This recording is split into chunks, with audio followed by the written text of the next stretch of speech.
Eu estava chegando ali, o primeiro irmão que eu encontrei foi o Darcy, nós estávamos falando sobre oração e o quão pouco nós oramos. Eu lembrava que tem uma placa ali escrito Casa de Oração. Então,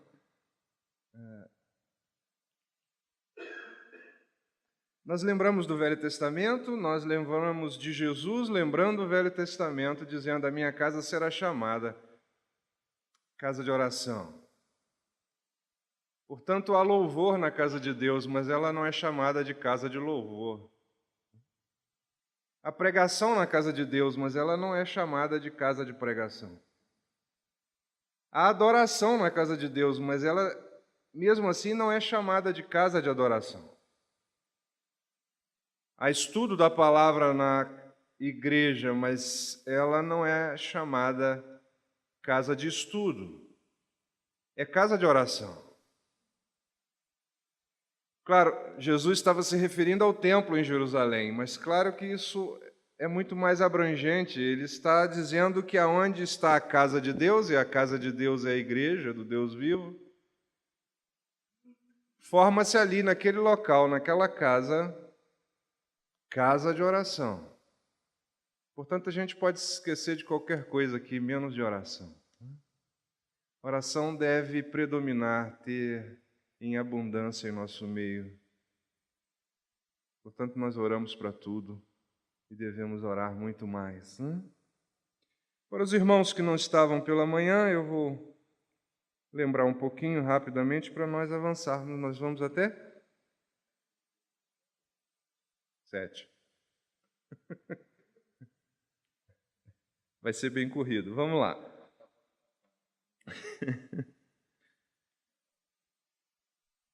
Visto que os irmãos aqui têm estudado muito sobre família ao longo dos anos, e esse ano os irmãos têm estudado sobre as dispensações, eu resolvi misturar essas coisas, e olhar a família ao longo das dispensações. E é surpreendente porque você percebe imediatamente que Deus não está lidando com indivíduos, Deus está lidando com famílias, em todas as dispensações. Falávamos também que nós temos falado muito acerca da família como sendo um projeto de Deus.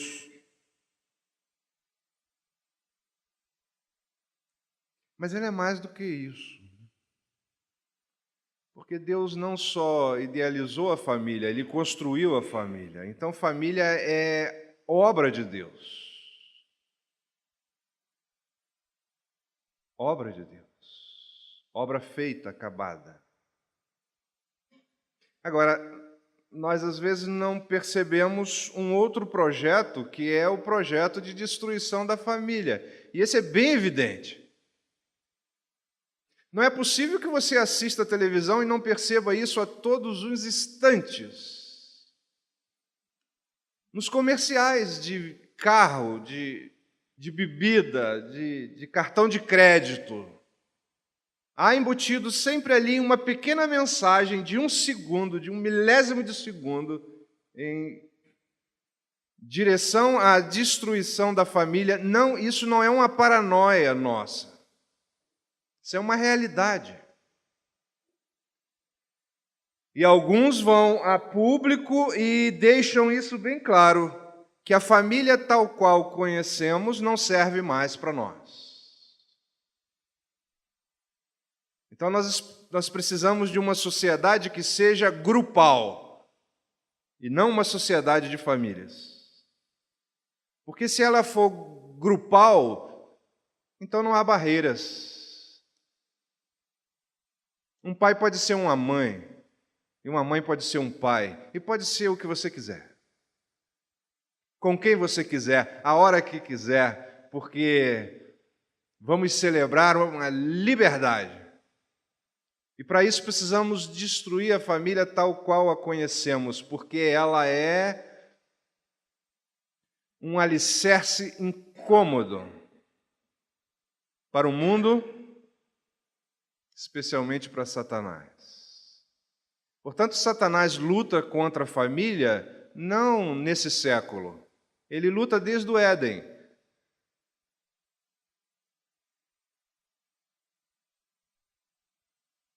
E se você não olhar com atenção, o que parece é que ele prevalece quase sempre. Os estragos são muito grandes. Mas se você olhar com atenção, você percebe que Deus sempre consegue reverter as coisas e no final o propósito de Deus é estabelecido. Então, para que destruir a família para que Cristo não viesse? Mas não deu certo. Cristo veio no centro de uma família, estabelecida tal qual Deus a designou. É verdade que ele pegou um pai emprestado, mas era pai. Funcionou como tal. O educou, o instruiu. Ensinou uma profissão para ele. E diz-nos as Escrituras que ele, cumprindo toda a lei, porque ele não tropeçou em nada, ele era submisso aos seus pais. Maravilhoso. E o projeto, então, de Satanás não deu certo, não funcionou. Mas você sabe, ele não desiste, ele vem ao longo da história tentando destruir a família, porque cada vez que ele faz isso, ele destrói a sociedade. O que você acha que é a nossa sociedade, especificamente aqui do Rio de Janeiro? Não é bonito, né? Eu não sei se você tem andado por aí, pela Baixada, por esses lugares difíceis. Sabe? Destruição, destruição, destruição, violência, violência, depravação, depravação, depravação. Por quê? Porque em cada casa a família foi destruída. Mas, mesmo nesses lugares, você encontra lá um pequeno grupo lutando contra isso, dizendo, não, nós cremos em Deus. E cremos que não é desse jeito. Nós cremos que é do modo de Deus. Então, olhamos a família no período da inocência. Um homem e uma mulher perfeitos, num lugar perfeito, diante de um Deus perfeito. Ainda assim, o pecado os achou e destruiu a família deles. Imagine eu e você que vivemos no pecado, rodeado, como diz o escritor aos Hebreus, o pecado que tenazmente nos assedia, noite e dia, 24 horas, cercado pelo pecado. Ora, se o pecado arruinou a primeira família no Éden, imagina o que ele pode fazer com a nossa família se não estivermos firmados na boa palavra de Deus. Portanto, nós não estamos repetindo esse assunto família, família, família, família, porque, sei lá, é uma coisa da nossa... Não. Nós estamos colocando cimento e mais cimento bíblico nesse alicerce para que ele resista. Porque até entre os crentes, até entre as igrejas, Satanás tem tido êxodo e tem encontrado famílias destruídas. Divórcios em expansão. Portanto, não é demais, de modo algum, separar um mês para falar da família. Eu acho até que é pouco. Família é um tema que tem que estar sempre recorrente no nosso meio. Porque é o alicerce. Então, no Éden, uma família perfeita, diante de um Deus perfeito, num lugar perfeito, e eles foram arruinados. Quando, segundo a descrição bíblica, a mulher sendo enganada, e Adão, por outro lado, conscientemente quis o mal. E esse período que nós chamamos de inocência com respeito ao pecado terminou. E Deus começou a ter que lidar com eles de outra maneira. Nós chamamos de consciência o segundo período. Porque agora eles tinham de fato consciência do que o pecado era. E foi pavoroso. Porque tudo que era lindo se quebrou. Nós pensávamos na beleza do Éden, um casal perfeito, nus diante do seu Deus. Num ambiente extraordinário, com alimentação perfeita, era só estender o braço e comer. Num ambiente perfeito, animais perfeitos, sem veneno, sem espinhos, natureza em perfeição. E tudo num instante, num abrir de olhos, se perdeu.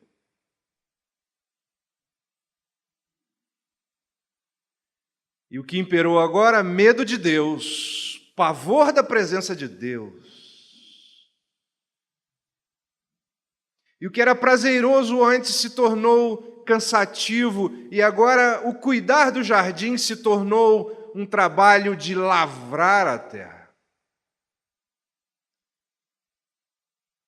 E suor, e sangue, e não demorou o primeiro homicídio, um irmão contra o irmão. E as desgraças vão se sucedendo e aumentando até o ápice de Gênesis 6, onde tudo é degenerado. O ser humano, o seu ambiente, os animais.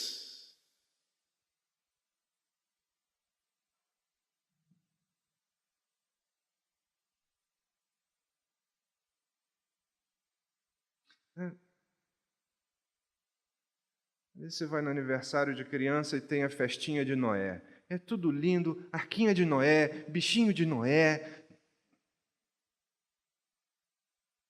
Isso não passa nem perto da narrativa bíblica. A narrativa bíblica foi uma coisa pavorosa.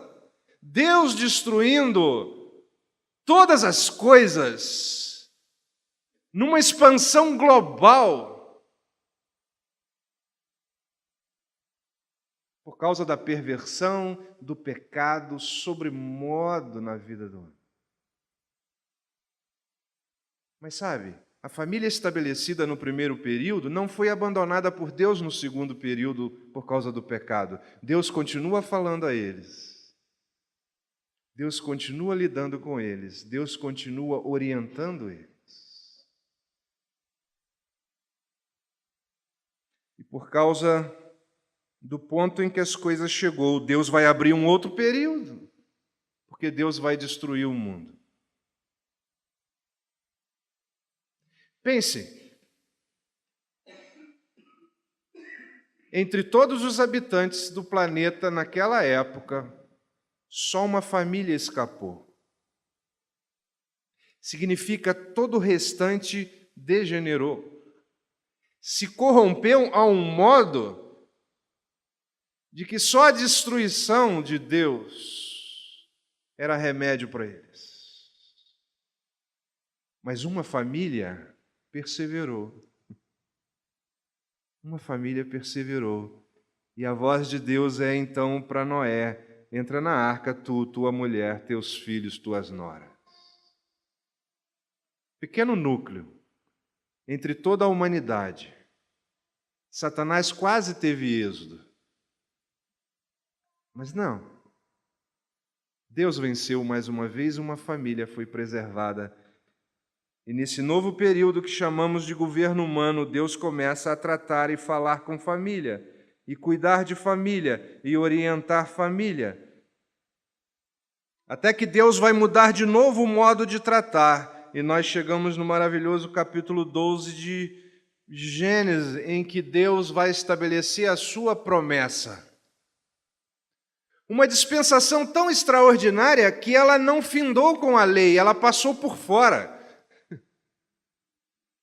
Paulo vai explicar isso, a promessa sempre esteve de pé, ela não acabou. Porque ela dizia respeito a Cristo, enquanto nós estávamos vivendo debaixo da lei, a promessa estava passando por fora. E chegou a Cristo. E Deus então chama não Abraão, mas a sua família. tua esposa.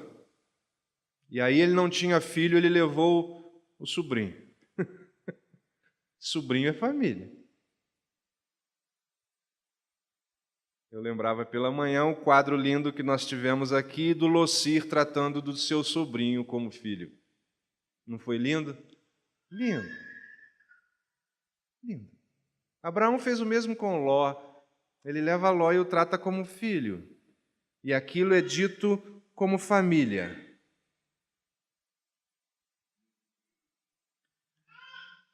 Depois nós vimos Êxodo 20, Deus estabelece a lei. E agora na lei,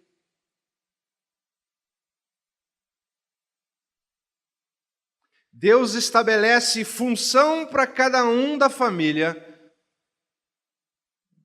O que o pai pode e não pode fazer, o que a mãe pode e não pode fazer, o que o filho pode e não pode fazer. Bênçãos por cumprirem aquilo e castigos e maldições para se aquilo for quebrado. E nós paramos então nesse período da lei e vamos ler novamente Êxodo 20.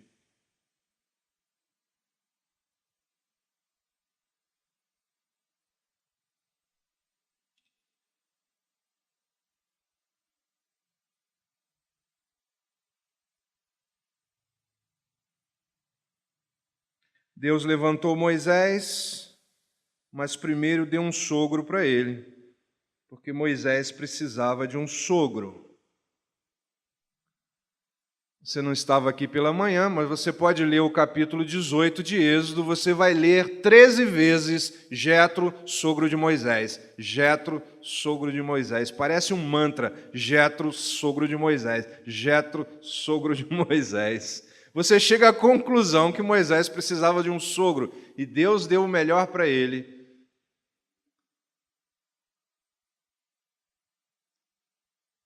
Um sogro que orientou, um sogro que soube, quando Moisés estava ausente, cuidar da sua filha e de seus netos. Um bom avô. E quando Moisés regressa, ele então entrega: Moisés, toma aí tua filha, a minha filha, tua esposa, teus filhos. E Moisés agora vai guiar o povo, mas ele é chamado em família. E quando Deus começa dando os 10 mandamentos, a família está no centro dos 10 mandamentos. Veja, capítulo 20, verso 10. Mas o 7º dia é o sábado do Senhor teu Deus, não farás nenhum trabalho, nem tu, nem teu filho, nem tua filha, nem teu servo, nem tua serva, nem teu animal, nem o forasteiro das tuas portas para dentro. Lindo isso, né? A família aqui é contada como, olha, tem lá fora, tem o social, tem a rua que é de todos, mas sabe, das tuas portas para dentro, aí está valendo, aí vai prevalecer e deve estar a palavra do Senhor, a lei do Senhor, a pessoa do Senhor. Para abençoar toda a tua casa, da porta para dentro. Sabe, depois que eu li isso com atenção, quando eu chego em casa todos os dias e eu abro o portão e eu entro, eu sinto que eu estou num lugar diferente. Aqui é sagrado. Parece meio bobo, né? Mas é assim. Eu boto o pé na rua, eu estou na rua, eu boto o pé para dentro do portão, esse território aqui é sagrado. A bênção de Deus vai estar aqui. Sobre mim, sobre a minha esposa, sobre minha filha, se eu tiver animal, até sobre ele. Se eu tiver, sei lá, um bode, uma cabra, será abençoado, porque até o hóspede, até o estrangeiro, enquanto estiver na tua casa, a bênção está sobre ele. Ele é responsabilidade tua. Você vai alimentar ele e cuidar dele. Família. Recordando o que vimos pela manhã, na descrição há quase que um poema, porque começa assim: primeiro período, inocência, um homem e uma mulher. Segundo período, consciência, um homem, uma mulher, 2 filhos. Terceiro período, governo humano, Noé, sua esposa, seus filhos, suas noras. Você chega à promessa, Abraão, e é incluído um sobrinho. Você chega a Moisés, é incluído o sogro, com muita ênfase.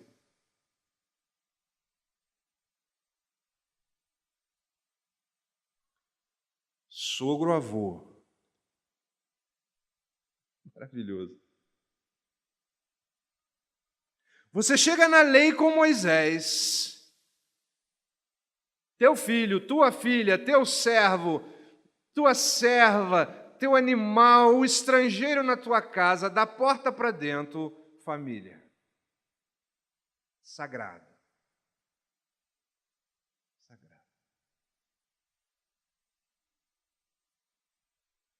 Eu me empolguei pela manhã aqui, desperdicei uns minutos falando do cãozinho que eu tenho, que não é meu, mas ele pensa que é, e eu deixo ele pensar.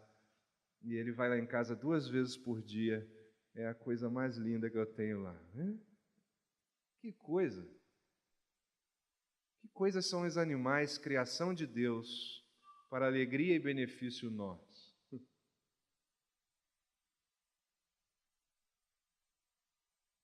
Nesse período da lei, as regras são definidas. Por exemplo, um filho mau será punido, dependendo da gravidade, com morte. Deus vai estabelecer com força os seus preceitos. Haverá regra definida para cada um da família. O papel será reforçado de cada um na família. E haverá ensino simbólico. Vimos pela manhã, por exemplo, você não deve degenerar a tua semente, misturando a semente.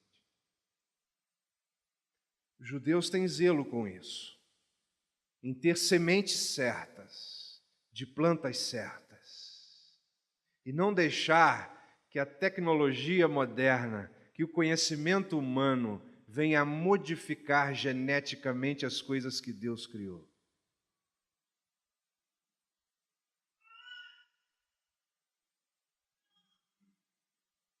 Enquanto eu estava no médico essa semana, ele me deu uma aula de uns 30 minutos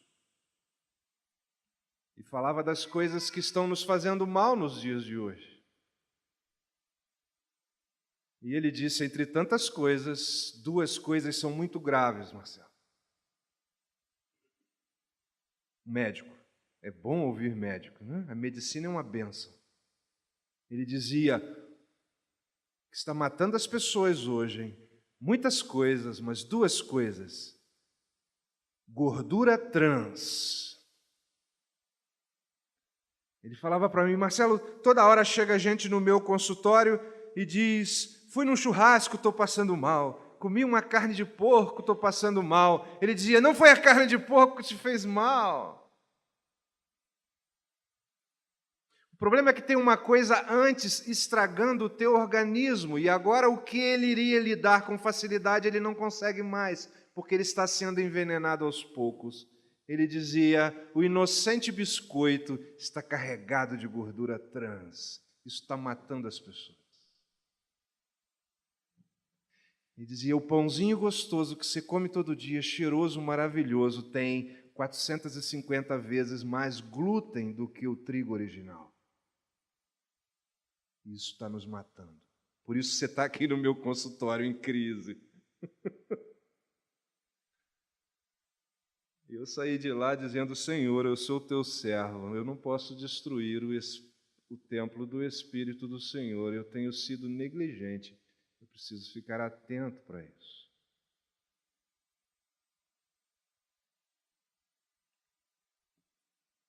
né? Crente aponta assim, lá, consumindo cocaína, estragando a saúde. Mas glutonaria é pior que isso, e os crentes praticam em larga escala. E celebram isso. E acham engraçado isso. Estamos estragando aquilo que é de Deus. Vamos ter que prestar contas a Ele.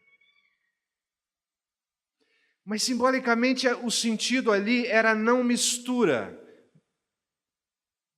Não mistura familiar. Não vão casar com estrangeiros. Vocês estão proibidos de fazer isso. Eles quebraram isso o tempo todo. E com os casamentos ilícitos veio idolatria e tudo mais. E as famílias foram destruídas.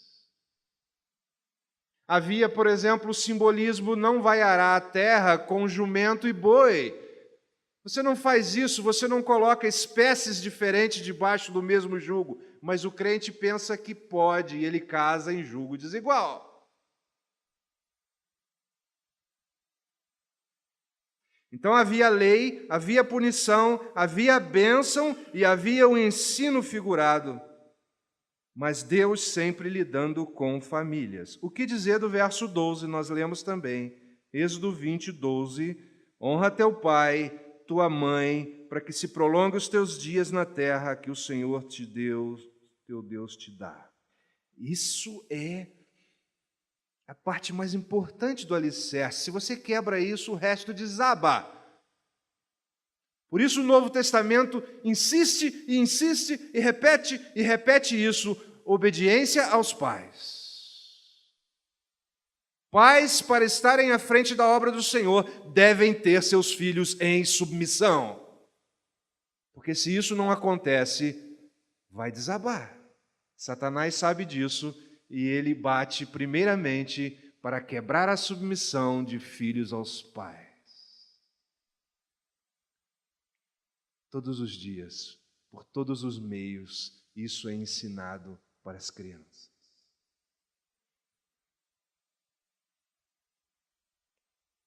Vamos avançar para o próximo período, é o que diz respeito a nós, graça de Deus, Atos capítulo 2.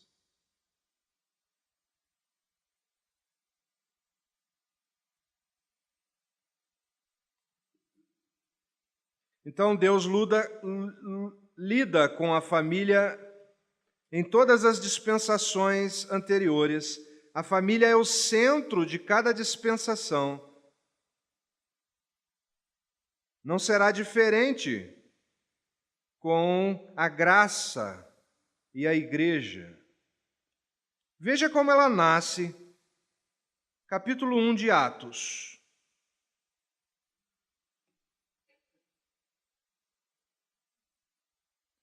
Versículo 13 do capítulo 1 de Atos é dito: quando entraram ali, subiram para o cenáculo onde se reuniam Pedro, João, Tiago, André, Filipe, Tomé, Bartolomeu, Mateus, Tiago, filho de Alfeu, Simão Zelote, Judas, filhos de Tiago. Todos esses perseveravam unânimes em oração com as mulheres, também com Maria, mãe de Jesus, e com os irmãos dele. Deus vai enviar o Espírito Santo, Deus vai começar a igreja no capítulo 2. E a primeira coisa que ele faz é reunir famílias. Sabe, você pode se enganar com essa leitura. Será que é um clube de 12? Um clube de homens? Não.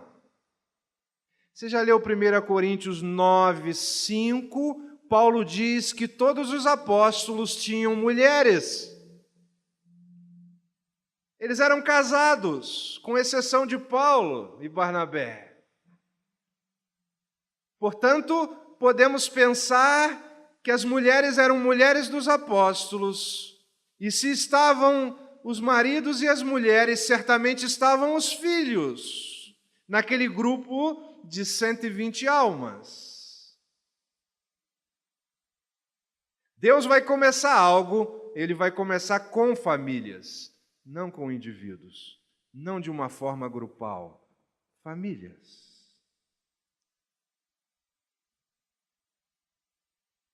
Isso fica mais claro quando a gente avança para o capítulo 2 e lê o verso 17, a pregação de Pedro e a lembrança dele pelo Espírito Santo do que Deus estava fazendo. Atos 2:17. E acontecerá nos últimos dias. Pedro está dizendo, o que está acontecendo hoje é isso. É o que foi dito por Joel. Acontecerá nos últimos dias, diz o Senhor, que derramarei do meu espírito sobre toda a carne, vossos filhos, vossas filhas, vossos jovens e vossos velhos. Família. Família. Significa que estavam reunidos e haviam avós ali, idosos, e haviam filhos, crianças pequenas. E haviam maridos e esposas, porque Deus vai começar a igreja usando famílias. Versículo 39. Pois para vós outros é a promessa, e para vossos filhos. Para vossos filhos, para os que ainda virão. Versículo 46. Diariamente perseveravam unânimes no templo e partiam o pão de casa em casa, de família em família.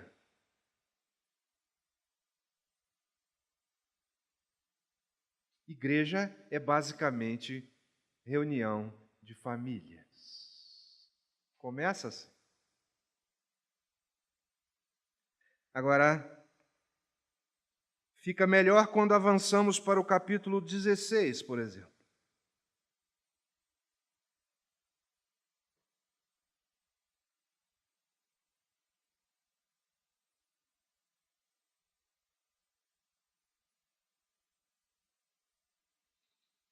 Versículo 31. Um pobre homem está querendo tirar a sua vida pelo que aconteceu. E a pergunta dele, o que faço para ser salvo? A resposta, no versículo 31, responderam-lhe, crê no Senhor Jesus e serás salvo, tu e a tua casa, porque a primeira mensagem da igreja é para a família.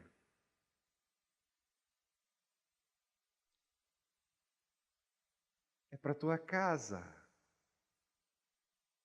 Creia nisso, irmão. Eu sei que famílias estabelecidas, famílias bem organizadas, não são a realidade de todos os irmãos. Sabemos disso. Graças a Deus pelas famílias que temos e que são segundo o padrão bíblico. Mas você sabe, provavelmente ao seu lado tem um irmão ainda lutando com seus filhos. E tem alguém lutando com a sua esposa e alguém lutando com seu marido. Eu estava no consultório esperando ser atendido e comecei a conversar com o senhor do lado e ele estava dizendo, eu sou crente. Mas a minha esposa não.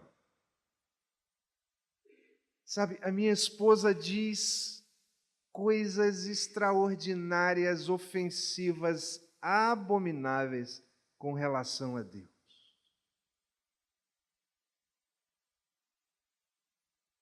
Mas eu estou lutando com ela.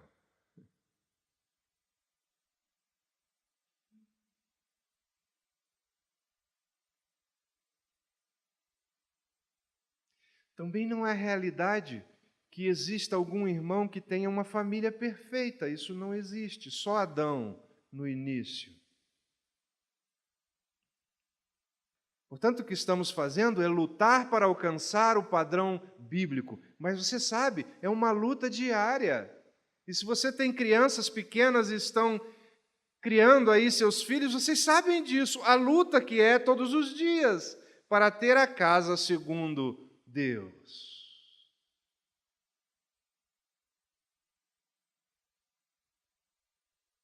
Mas a maravilha é que Deus não desiste de nós, nem da nossa família, mesmo quando ela se estraga como se estragou a família de Adão.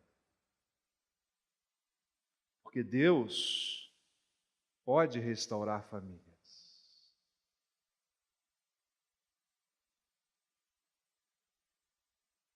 Versículo 33, Atos 16. Naquela mesma hora da noite, cuidando deles, lavou-lhes os vergões dos açoites. A seguir foi ele batizado, e todos os seus.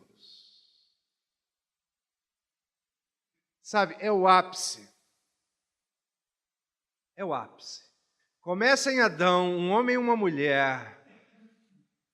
Depois um homem e uma mulher com filhos.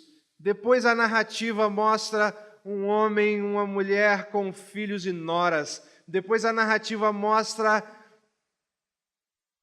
sobrinhos sendo inserido à família. Depois mostra sogro, avô sendo inserido à família. A Bíblia insistindo, dizendo que são família. Depois, pessoas que são inseridas na família sem serem propriamente da família, mas que são absorvidas pela família. Eu dizia pela manhã, a minha família tem muito disso. Pessoas que não são do nosso sangue, do nosso DNA, mas que foram inseridas de uma vez para sempre em nossa família e são nossa família. E é maravilhoso isso.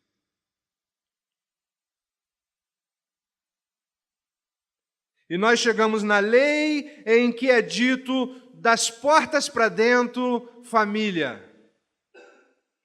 E agora o ápice na graça é que o Evangelho é para você e toda a sua casa.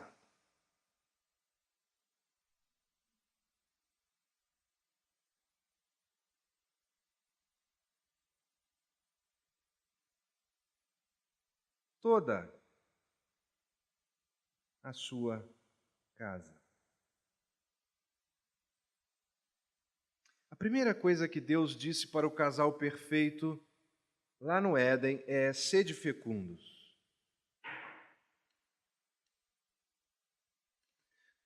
Depois, quando ele chama Noé, ele repete: sede fecundos. Satanás odeia essa história de ser fecundo.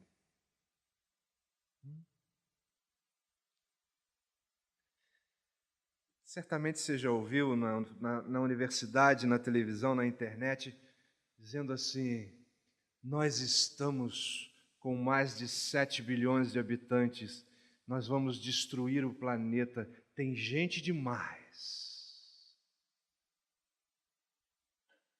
Você vai para a ordem de Deus, encham a terra.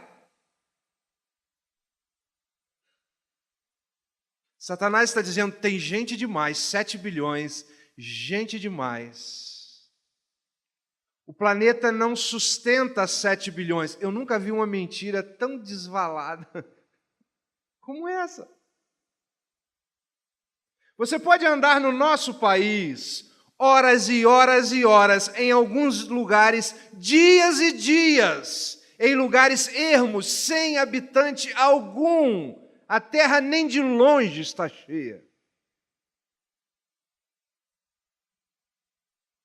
Mas o projeto de extermínio da família tem gente demais. Não tenham filhos. Não sejam fecundos. E até os crentes compram esse pacotão e dizem, melhor não ter filho. Afinal, o mundo é mau, melhor não ter filho. Porque o mundo é mau, você deveria ter filho. Instruí-los no Senhor para que tenha mais um, lutando pela causa de Deus.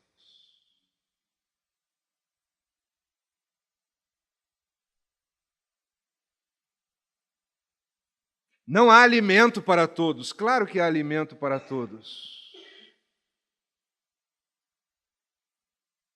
A miséria que nós vemos no planeta, irmãos, entre os homens, não é por falta de espaço, ou de riqueza, ou de recursos. É por causa de ganância humana, pecado, que faz com que uma pessoa tenha mais que algumas nações juntas.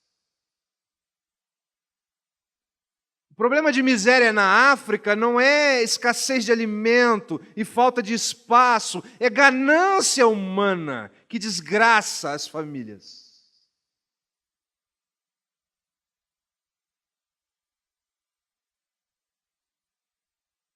Não chame de mal o que Deus diz que é bom. Não é isso. E Satanás volta em cada sessão, em cada dispensação, a sua artilharia contra a família. E mesmo os que foram chamados por Deus tropeçaram. Adão tropeça, em seguida Noé tropeça, e Abraão tropeça, e todos eles tropeçam. Mas não é a extinção da família.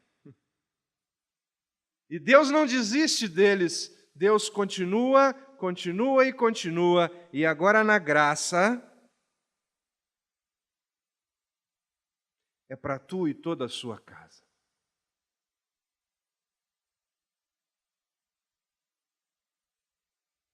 Talvez eu fique meio cansativo para vocês, mas eu não consigo, sabe? Quando eu passo nesses assuntos, eu lembro da minha mãe, eu tenho que falar dela.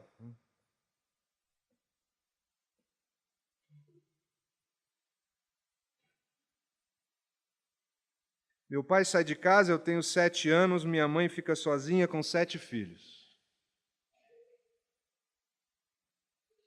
Uma família quebrada.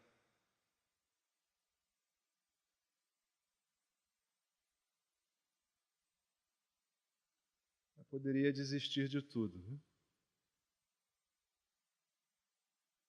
Bem, ela busca forças no Senhor, ela volta à comunhão com o Senhor, da qual ela tinha se afastado, ela arregaça as suas mangas, ela vai trabalhar aos 50 anos. E ela vai sustentar e educar 7 filhos. Depois ela ganha os 7 para Cristo.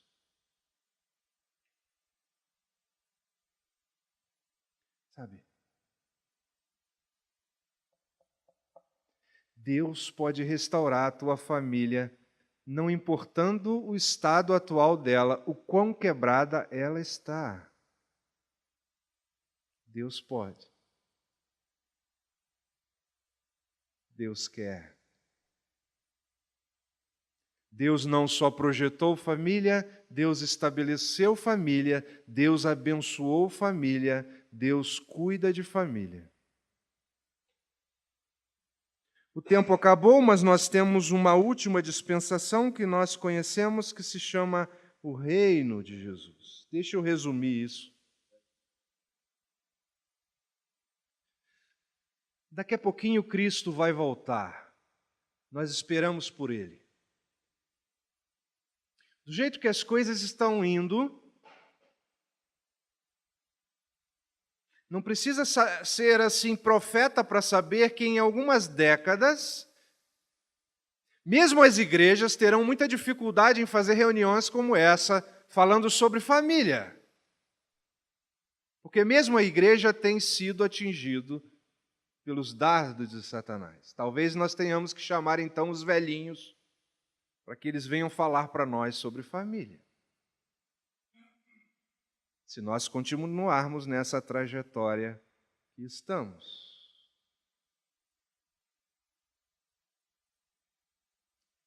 Irmãos, eu quero que vocês me entendam muito bem, viu?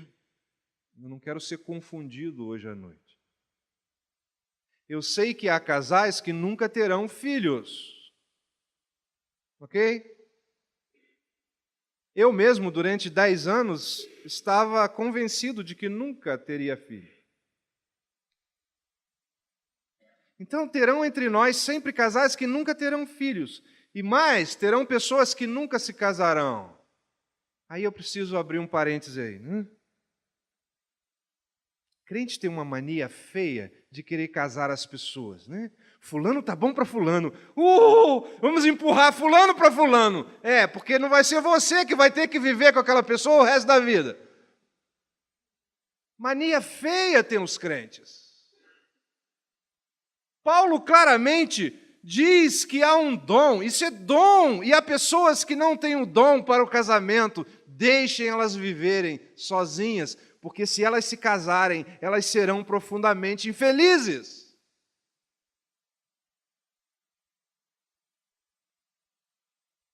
Portanto, a nossa pregação não é toda pessoa tem que se casar. É claro que não. Se eu tivesse tempo para lembrar um pouco do quanto nós devemos, especialmente movimento dos irmãos, aos irmãos solteiros, você vai ficar impressionado. Começando com McNair, começando com Charlotte, sua irmã, não se casaram. E a lista é enorme de pessoas que não se casaram e dedicaram as suas vidas, por isso tem um trabalho hoje aqui na rua Piauí. Portanto, para com essa mania que todas as pessoas têm que casar. Não, tem pessoas que não se casarão e serão felizes assim. Dentre as que vão se casar, haverão algumas que não terão filhos. É claro, sempre foi assim. O que eu estou dizendo aqui é para você não comprar o pacote de Satanás que procura incutir na sua vida, na sua mente, que filho é uma coisa ruim e que você não deve tê-los porque eles vão acabar com o seu bem-estar. Isso você não deve ter. Porque Paulo, quando fala da mulher escrevendo a Timóteo, diz que a missão dela é ser mãe. Claro, algumas não serão. E Deus sabe por quê. Viva feliz não sendo mãe. Mas não lute contra isso que foi estabelecido por Deus.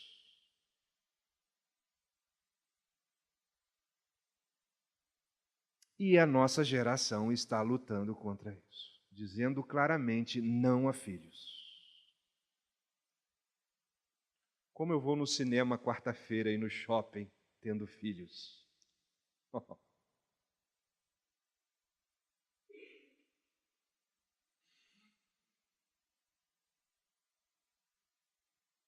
Haverá um último período, quando Cristo vier, Ele está vindo, e quando Ele chegar, o caos vai estar estabelecido entre as nações, entre a sociedade, mesmo um estrago entre a igreja, mas sabe, haverá famílias esperando pelo Senhor. Famílias inteiras, segundo o modelo bíblico, estarão esperando pelo Senhor. O Senhor vai nos levar. Se a nossa teologia estiver correta, depois de 7 anos Ele vai regressar, Ele vai estabelecer ordem nesse mundo. E Ele vai iniciar um reino. Ele vai estar em Jerusalém. Nós, em corpos transformados. Não, nós não vamos mais nos casar e nos dar em casamento. Seremos como anjos de Jesus. Eu estou numa expectativa tremenda disso, porque eu quero experimentar isso. Eu quero ter a mobilidade dos anjos. Maravilhoso!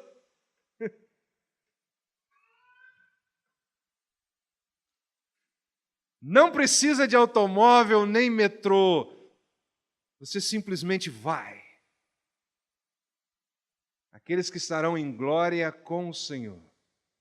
Nunca mais estaremos longe dele, o serviremos para sempre. Mas na terra, Deus vai estabelecer o seu reino e Deus vai colocar cada coisa no seu lugar. O pecado será tão suprimido que será quase extinto. Nesse período, os profetas, especialmente Isaías, vai enaltecer as famílias. Crianças mamando, crianças de peito brincando com serpentes, crianças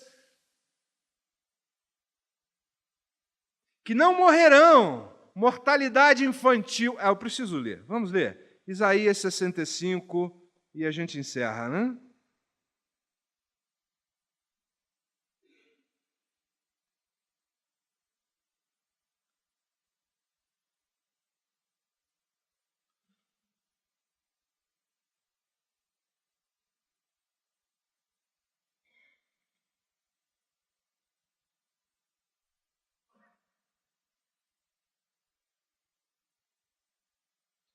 Vamos a partir do verso 19, Isaías 65. E exultarei por causa de Jerusalém, me alegrarei no meu povo, nunca mais se ouvirá nela voz de choro, nem clamor, nem haverá mais nela criança para viver em poucos dias. O Renan, essa semana, ele quase acabou comigo, né? O Renan, você sabe, trabalha em hospital e ele abriu o seu celular e disse: deixa eu te mostrar uma coisa, tio Marcelo. Ele me chama de tio Marcelo. E aí ele me mostrou uma menina de 4 anos. Ela chegou no hospital aparentemente com dengue, mas não era dengue. Ela tem uma doença raríssima, raríssima, raríssima. Seus membros vão necrosando, começando com os dedinhos, passando para os braços e as suas perninhas. E ele disse: essa semana ela será amputada, os 2 bracinhos, as 2 perninhas, dificilmente ela sobrevive 4 anos. Isaías diz: haverá um tempo em que crianças não morrerão, porque o Senhor vai estar na terra. E as crianças vão mamar em suas mães e vão crescer sadias. Porque morrer aos 100 anos é ainda morrer jovem. O que pecar só aos 100 anos será amaldiçoado. Edificarão casas, nela habitarão, plantarão vinhas, comerão. 23, não trabalharão em vão, nem terão filhos para a calamidade.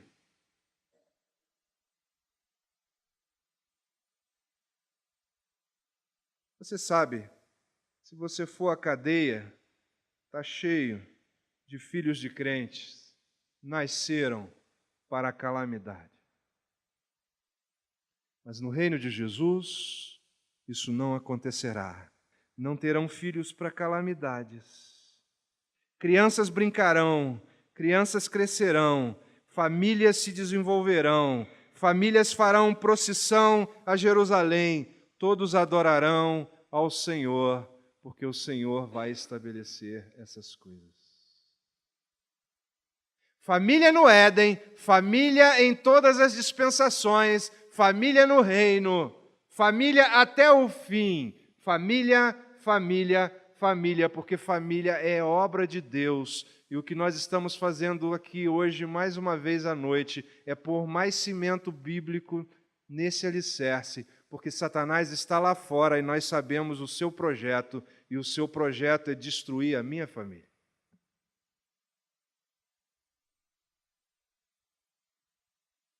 Mas graças a Deus ele não prevalecerá.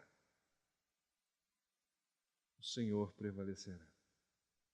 Vamos orar mais uma vez? Fique de pé.